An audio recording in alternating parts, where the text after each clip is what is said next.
మీరు అన్నటువంటి ఈ రాధాకృష్ణ థీమ్ లో వినాయకుడు. సో అసలు ఈ రాధాకృష్ణ థీమ్ లో వినాయకుడిని తయారు చేయాలన్న ఐడియా ఎవరిది సార్? అలా ఫోటో తీశారు, ఫోటో ఇచ్చి మాకు కస్టమైజ్ అది అలా ఫోటో తీసుకొచ్చి మాకు ఇస్తామంటే అట్లా చేసి ఇచ్చినాం.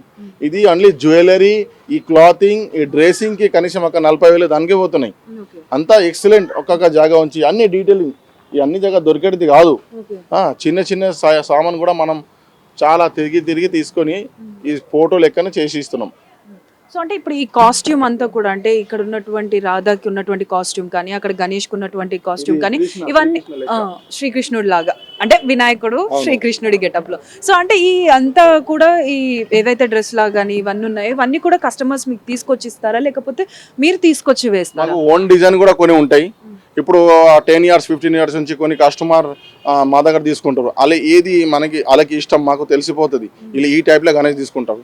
దాని ప్రకారం కూడా మనం నెట్లోకి వెళ్ళి ఫోటో తీసి కూడా చేసి ఇస్తాం. సో అంటే ఇప్పుడు ఈ విగ్రహాలను చూస్తే కొంచెం ఖాళీగా కనిపిస్తున్నాయి. అంటే దీనికి ఇప్పుడు మీరు ఇంకేమైనా వర్క్ చేసేది ఉందా? చాలా ఇంకా వర్క్ ఉంది, డీటెయిలింగ్ జ్యువెలరీ వర్క్ ఉంది. అట్లా కొన్ని డీటెయిల్ తలకాయ సైడ్లా ఇట్లా మొత్తం ఈ ఆర్నమెంట్ ఇట్లా చాలా డీటెయిలింగ్ వస్తుంది టోటల్.